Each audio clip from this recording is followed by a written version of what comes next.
बच्चों, आज पाठ पढ़ेंगे पाठ 2। पाठ का नाम है उपहार। उपहार का मतलब है तोहफा। तोहफा यानी जब हमारा जन्मदिन होता है तो कोई हमें उपहार देता है, तोहफा देता है। इसके लेखक हैं, विदेशी लेखक हैं लियो टॉल्स्टॉय। लियो टॉल्स्टॉय, जिसमें उसने बच्चों की उत्सुकता के बारे में वर्णन किया है कि कैसे छोटे बच्चे अपने जन्मदिन पर उत्साहित होते हैं, जैसे आप भी होते हैं कि कौन हमें क्या उपहार देगा। उसी तरह इसमें एक उपहार की बात की गई है और इसमें एक अनोखे उपहार की बात की गई है। वह अनोखा उपहार है एक पिंजरा। एक शेरोजा नाम का बच्चा है जिसमें उसके चाचा उसे एक पिंजरा देते हैं और उसमें वह एक छोटी चिड़िया को कैद कर देता है और चिड़िया अपनी आज़ादी के लिए छटपटाती हुई अपने प्राण दे देती है। इस प्रकार इसमें आज़ादी विषय का भी वर्णन किया गया है कि सभी को अपनी आज़ादी कितनी प्रिय होती है, वह आज़ादी प्राप्त करने के लिए कितना संघर्ष करता है। इस प्रकार हम इस पाठ में पढ़ेंगे। एक दिन शेरोजा का जन्मदिन था। इस अवसर पर उसे ढेर सारे उपहार मिले, पर एक उपहार ऐसा था जो इन सब से बेहद अलग और अनोखा था। अनोखा मतलब विचित्र। विचित्र दरअसल शेरोजा के चाचा जी ने उसे चिड़िया पकड़ने वाला एक पिंजरा दिया था। अब बच्चा क्या कहता है, मामा देखो न, चाचा जी ने कितना सुंदर उपहार दिया है। शेरोजा ने माँ को पिंजरा दिखाते हुए कहा। जैसे आप सभी कोई चीज़ आपको मिलती है तो आप अपनी माँ को दिखाते, देखो देखो माँ, मुझे ये किसने कैसी वस्तु दी। अरे यह खेलने की वस्तु नहीं है और चिड़िया पकड़कर तुम क्या करोगे। माँ ने तुरंत कहा। माँ ने उसको कहा कि तुम चिड़िया पकड़कर क्या करोगे, ये तो पिंजरा है। मुझे चिड़िया की आवाज़ बहुत पसंद है, बहुत मज़ा आएगा जब वे मीठे सुरों में मुझे गाना सुनाएगी। हाँ, उन्हें पिंजरे में यूं ही नहीं रखूँगा, उनकी पूरी देखभाल भी करूँगा। उन्हें दाना पानी दूँगा और रोज़ाना पिंजरे की सफाई भी करूँगा। वह माँ को सहमत करने की कोशिश करता है कि मैं पिंजरे में चिड़िया को ऐसे ही नहीं रखूँगा, किसी भी पक्षी को रखूँगा तो मैं उसकी पूरी देखभाल करूँगा। शेरोजा भाग कर गया और घर से कुछ दाने ले आया। चाचा जी के सुझाए गए उपायों, सुझाए मतलब बताए गए, ये मैंने लिखा हुआ है, आप भी इसको अंडरलाइन, जो मैंने अंडरलाइन करके अर्थ लिखे हुए हैं आप इनको अपनी बुक में लिख लेना। सुझाए गए उपायों, उपाय मतलब तरीके के अनुसार उसने घर के आंगन में पिंजरा रखकर उसमें दाने बिखेर दिए पिंजरे में और वहीं खड़ा हो गया।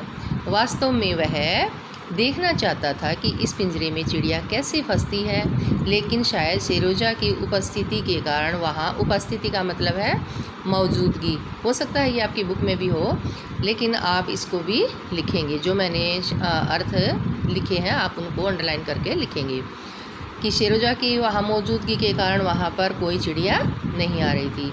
शेरोजा को भूख लगी थी, इसलिए वह पिंजरे को वही छोड़कर खाना खाने चला गया। अरे वाह, इतनी सुंदर चिड़िया, ये तो बहुत प्यारी है। वापस आने के बाद शेरोजा ने पिंजरे में एक नन्ही सी चिड़िया को देखकर कहा। वह खुश हो गया उस चिड़िया को देखकर और कहा, अरे ये तो बहुत सुंदर है। उसने देखा कि वह बार बार पिंजरे की दीवार पर चोंच मार रही है और बाहर निकलने के लिए तड़प रही है।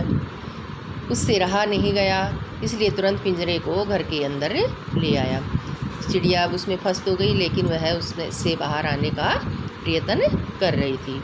माँ देखो न, मैंने कितनी खूबसूरत चिड़िया पकड़ी है, शेरोजा ने खुशी से लगभग चीखते हुए कहा। उसने अपनी माँ को बुलाया और कहा, देखो मैंने कितनी सुंदर चिड़िया पकड़ी है। मेरे ख्याल से यह बुलबुल है, जरा देखने दो इसकी धड़कन सही है या नहीं। चिड़िया को हाथ में लेकर माँ ने कहा। अब माँ को चिंता थी। माँ जैसे बड़ों को पता होता है कि भाई किसी भी पक्षी को या पशु को पिंजरे में रहना पसंद नहीं होता, इसलिए वह उसको चिंतित स्वर में कहती है कि देखती हूँ इसकी धड़कन ठीक है या नहीं। ज़रा सावधान रहना, इसे परेशान मत करना, कितना अच्छा होता यदि तुम उसे आज़ाद कर देते। माँ ने सिरोजा को राय दी। राय मतलब सलाह। नहीं माँ, मैं इसे पालूंगा। अभी जाता हूँ और इसके लिए कुछ खाने पीने का प्रबंध करता हूँ। प्रबंध, इंतजाम। बच्चा अपनी माँ की बात नहीं मानता। जैसे जो छोटे बच्चे जिद पर अड़ जाते, नहीं नहीं मैं तो ये काम करूँगा, ऐसे ही शेरोजा भी जिद करने लगता है। नहीं माँ, मैं इसे पालूंगा। अभी जाता हूँ और इसके लिए कुछ खाने पीने का प्रबंध करता हूँ। प्रबंध, इंतजाम। शेरोजा ने यह कहते हुए चिड़िया को पिंजरे में दोबारा रख दिया और जुट गया उसकी देखभाल में। शेरोजा ने 2 दिनों तक लगातार उस नन्ही चिड़िया की अच्छी देखभाल की, लेकिन तीसरे दिन से जैसे चिड़िया में उसकी दिलचस्पी कम हो गई। 2 दिन तक तो वह उसके साथ खूब लगा रहा, लेकिन 2 दिन के बाद उसकी दिलचस्पी मतलब रुचि कम हो गई। पिंजरा बेहद गंदा हो चुका था, उसमें रखा पानी भी गंदा हो चुका था। अब पिंजरे की वह सफाई भी नहीं करता था।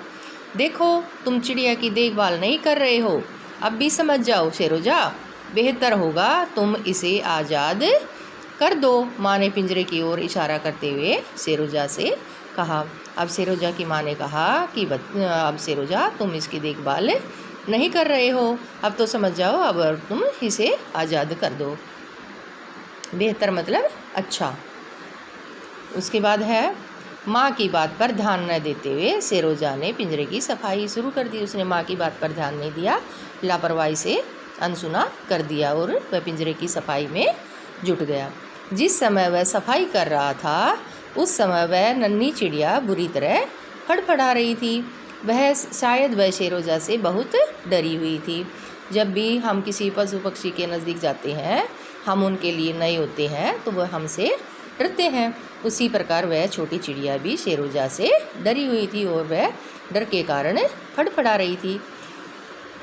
पिंजरे की सफाई करने के बाद शेरोजा चिड़िया के लिए पानी लेने चला गया। इसी बीच वह पिंजरे का दरवाज़ा बंद करना भूल गया। माँ ने जब देखा तो शेरोजा को आवाज़ दी, शेरोजा, पिंजरे का दरवाज़ा बंद कर दो, वरना चिड़िया उड़ जाएगी, उसे चोट भी पहुँच सकती है। यानी ये छोटी है, अभी उड़ना नहीं जानती, अब ये उड़ेगी तो इसे चोट भी लग सकती है। माँ की आवाज़ सुनते ही शेरोजा भागा आया और उसने चिड़िया को फिर से पिंजरे में कैद कर दिया। उसको फिर से पिंजरे में रख दिया। अगले दिन उसने देखा कि चिड़िया की सांसें तेज़ तेज़ चल रही हैं और वह लगभग अधमरी सी हो गई है। अधमरी का मतलब है वह बिल्कुल मरने जैसी हालत में हो गई है। शेरोजा उसे बार बार देख रहा था। उसे आभास हो चुका था। आभास मतलब महसूस होना। उसको महसूस हो गया कि ज़रूर कुछ बुरा होने वाला है। उसको महसूस तो ये हो गया कि कुछ बुरा होने वाला है, क्योंकि ये चिड़िया स्वस्थ नहीं है, लेकिन वह फिर भी उसे छोड़ नहीं रहा था। माँ, देखो न, चिड़िया को क्या हो गया है, मैं अब क्या करूँ? शेरोजा ने रोते हुए माँ से पूछा। अब वह बिल्कुल रुहासा हो गया और उसको चिंता हो गई कि माँ देखो, अब मैं इसका क्या करूँ, क्या मदद कर सकता हूँ? अब कुछ नहीं हो सकता, जो होना था वह हो चुका। माँ ने नाराज़गी प्रकट की। माँ ने नाराज़गी इसलिए प्रकट की क्योंकि शेरोजा ने उसकी बात नहीं मानी थी, इसलिए वह अब उससे नाराज़ हो गई कि अब क्या हो सकता है, अब तो जो कुछ होना था वह हो गया है, यानी ये चिड़िया मरने ही वाली है। शेरोजा पूरे दिन पिंजरे के लिए ही बैठा रहा। वह देख रहा था कि कैसे पेट के बल लेटी हुई चिड़िया अपनी अंतिम सांसें गिन रही है। रात को जब सोने गया तब तक चिड़िया की मौत हो चुकी थी, यानी वह सोने गया तब तक वह चिड़िया मर चुकी थी। सुबह होने पर शेरोजा ने देखा कि पिंजरे में चिड़िया पीठ के बल लेटी हुई है। उसके दोनों पैर ऊपर की ओर हैं और एक दूसरे से लिपटे हुए हैं। जब भी देखा होगा आपने, पक्षी मर जाते हैं तो वह उल्टे हो जाते हैं, ऊपर की तरफ उनके पैर हो जाते हैं और अकड़ जाते हैं, और जैसे उस चिड़िया के पैर भी अकड़ कर एक दूसरे से लिपटे हुए थे। यह शेरोजा के लिए बड़ा सदमा है। सदमा मतलब धक्का लगना, दुख, शोक, बहुत ज़्यादा शोक होना, ओहो ये क्या हो गया। इसीलिए शेरोजा के लिए भी बहुत दुख की बात थी। चिड़िया की मौत ने उसे कई रातों तक सोने नहीं दिया। अब वह बेचैन हो गया। वह सोचता रहता कि शायद मेरे कारण ही चिड़िया की मौत हुई है। जब भी आंखें बंद करता उसे पिंजरे में कैद फड़फड़ाती और आज़ादी का संघर्ष मतलब